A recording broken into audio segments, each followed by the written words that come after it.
दर्जी चिड़िया बहू।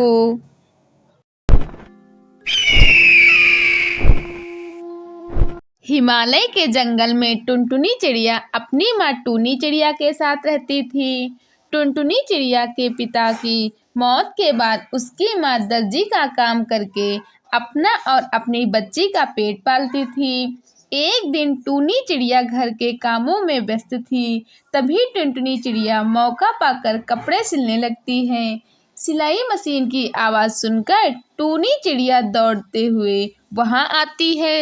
अरे ओ टुनटुनी बेटा, तू ये क्या कर रही है? मशीन की सुई लग जाएगी बेटा, तुझे बहुत दर्द होगा। चल सिलाई मशीन को छोड़ और घर के काम में मेरा हाथ बटा। माँ, मुझे मशीन चलाने में बहुत मजा आ रहा है। माँ, तुम मेरा दाखिला मीठी काकी की सिलाई सेंटर में करवा दो ना। मैं भी कपड़े सिलूंगी और आपकी सहायता करूंगी। अरे पगली, अभी तेरी पढ़ाई करने की उम्र है, तू क्यों सिलाई के झंझट में पड़ती है? मैं हूँ ना, मैं सब कर लूंगी। बस तू पढ़ाई कर, मैं तुझे पढ़ा लिखा कर अफसर बनाऊंगी। तुझे तो पता है तेरे बाबा भी यही चाहते थे। माँ, मेरी प्यारी माँ, मैं पढ़ाई भी करूंगी और सिलाई भी सीखूंगी। आप करा दो ना दाखिला सिलाई सेंटर में। अच्छा ठीक है, तेरी यही इच्छा है तो मैं आज ही तेरा दाखिला सिलाई सेंटर में करवा दूंगी। उस दिन से टुनटुनी दर्जी का काम सीखने लगी। समय गुजरने लगा। टुनटुनी की ट्रेनिंग पूरी हो गई और वह अपने माँ के साथ सिलाई का काम करने लगी। घर में अच्छे खासे पैसे आने लगे। एक दिन टुनटुनी का मामा कड़कनाथ उसके घर आते हैं। टूनी बहना, ओ टूनी बहना, कहाँ हो? जल्दी यहाँ आओ। अरे मामा जी, आप आइए बैठिए। माँ पड़ोस में गई है, अभी आती ही होंगी। मैं आपको चाय बनाकर पिलाती हूँ। टुनटुनी चिड़िया चाय बनाने चली जाती है। तभी टूनी चिड़िया आती है। अरे आप धन्य हो भाग मेरे, कई दिनों से आपको याद कर रही थी। अच्छा लगा तुम आ गए भैया।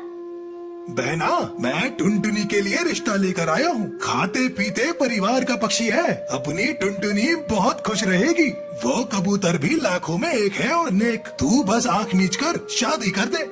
इस तरह टुनटुनी की शादी जल्दी ही बंटी कबूतर से हो जाती है। टुनटुनी अपने ससुराल में बहुत खुश थी, लेकिन उसकी ये खुशी ज्यादा दिनों तक नहीं रह सकी। अचानक बंटी कबूतर के काम करते समय मशीन का केमिकल उसकी आंखों पर चला जाता है, जिसकी वजह से उसकी आंखें चली जाती हैं। टुनटुनी, पता नहीं कैसे मेरी आंखों में केमिकल आ गया। अब मैं कैसे घर चला पाऊंगा? मैं तो एकदम से अपाहिज सा हो गया। मैं अब कैसे तेरा और अपने बच्चों का मुंह देखूंगा?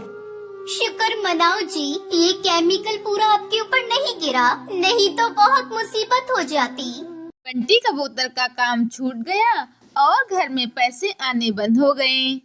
माँ जी, बंटी जी का काम छूट गया, अब घर का खर्च कैसे चलेगा? इनकी दवाइयाँ भी बहुत महंगी है। मैंने अपनी मायके में दर्जी का काम किया हुआ है। आप कहीं तो मैं आस पड़ोस के कपड़े सीकर पैसे कमाना चाहती हूँ।